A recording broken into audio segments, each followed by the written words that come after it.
Sandeep Kumar Sharma ji, director new sense marketing services private limited का आभार व्यक्त करना चाहता हूं कि उन्होंने इस पेंडेमिक के समय में लोगों को निःशुल्क शिक्षा प्रदान करने के उद्देश्य से कैरोली ट्यूटोरियल के आरंभ करने का विचार किया। इसके लिए संदीप जी बधाई के पात्र हैं। मैं आपको अपना परिचय देना चाहूँगा। मैं बालादत्त शर्मा, मंडल रेलवे चिकित्सालय उत्तर रेलवे मुरादाबाद में चीफ फार्मासिस्ट के पद पर कार्यरत हूँ। मेरी शैक्षिक योग्यता मैनेजमेंट, सोशियोलॉजी और मैथमेटिक्स में पीजी है। और आपको बता दूं, मैथमेटिक्स और सोशियोलॉजी मेरा रुचिकर विषय है। समय समय पर मैं इस कार्य में अपना सहयोग देते रहता हूं अनेक संस्थाओं को।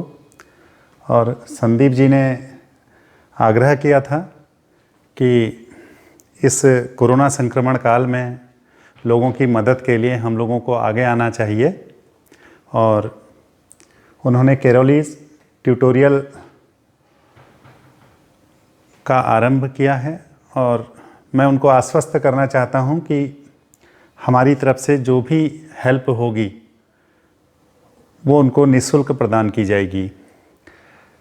मुझे एक्चुअली दो मुख्य बातों ने बहुत प्रभावित किया। सर्वप्रथम तो संदीप जी ने जो नाम सोचा इस ट्यूटोरियल का, कैरोली ट्यूटोरियल। ये कैरोली ट्यूटोरियल जो नाम है ये साधारण नाम नहीं है। ये अपने आप में सफलता का एक प्रतीक है और सर्वश्रेष्ठ है। मैं आपको थोड़ा सा जानकारी देना चाहूँगा। कैरोली एक्चुअली कौन थे और उनका क्या इतिहास रहा है। कैरोली एक्चुअली हंगरी के एक पिस्टल शूटर थे और हंगरी की आर्मी में वो एक जवान थे, सैनिक थे मतलब, जिनका जन्म 1910 में हुआ। और बाद में अपनी मेहनत से उन्होंने नेशनल गेम में बहुत अच्छा प्रदर्शन किया। 1938 में उनका जो प्रदर्शन रहा शूटिंग में, उसको देखकर हंगरी के लोगों को एक विश्वास हो गया था कि 1940 में जो ओलंपिक होंगे उसमें पिस्टल शूटिंग का गोल्ड मेडल जो है हंगरी को ही मिलेगा। लेकिन द्वितीय विश्व युद्ध के कारण वो ओलंपिक नहीं हो पाया। इस बीच एक दुर्घटना हो गई। जैसा कि मैंने बताया आपको, कैरोली जो है वो हंगरी की सेना में सैनिक थे। तो युद्धाभ्यास के दौरान जब ग्रेनेड फेंकने का अभ्यास कर रहे थे तो उनके राइट हैंड में चोट आ गई और उनका राइट हैंड इंजर्ड हो गया। तो जो हंगरी के लोगों की अपेक्षाएं थी कैरोली को लेकर कि जो ओलंपिक में गोल्ड मेडल उनको मिलेगा, वो एक निराशा के गर्त में चला गया। लेकिन कैरोली अपना निश्चय बना चुके थे, अपना लक्ष्य निर्धारित कर चुके थे और बहुत जल्द उन्होंने स्वयं को रिकवर किया और 1 साल तक लगातार अथक परिश्रम से लेफ्ट हैंड से उन्होंने पिस्टल शूटिंग की तैयारी करी। और जब 1 साल बाद उन्होंने चैलेंज एक्सेप्ट किया और ओलंपिक के लिए उपस्थित हुए तो सभी लोग अचंभित हो गए।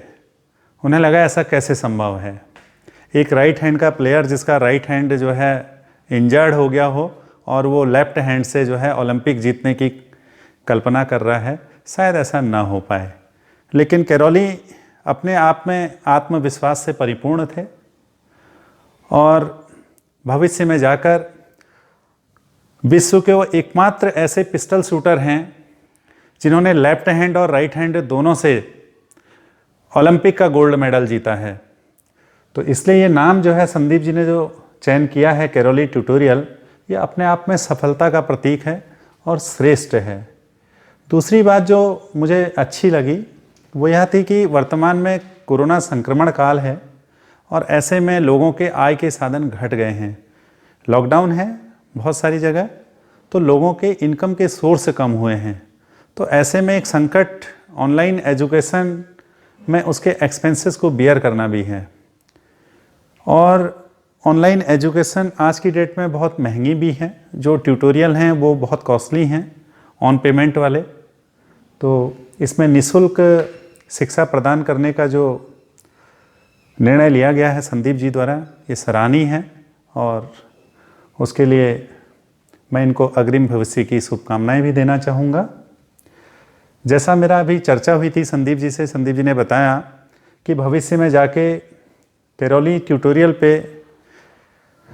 6th क्लास से लेके हायर एजुकेशन तक सभी सब्जेक्ट का अध्ययन कराया जाएगा और प्रत्येक सब्जेक्ट के जो एक्सपर्ट होंगे उनके वीडियो रिलीज़ किए जाएंगे, जिससे समस्त अध्ययनरत छात्र छात्राओं को इसका लाभ मिल सके। एक बार फिर संदीप जी का बहुत बहुत आभार।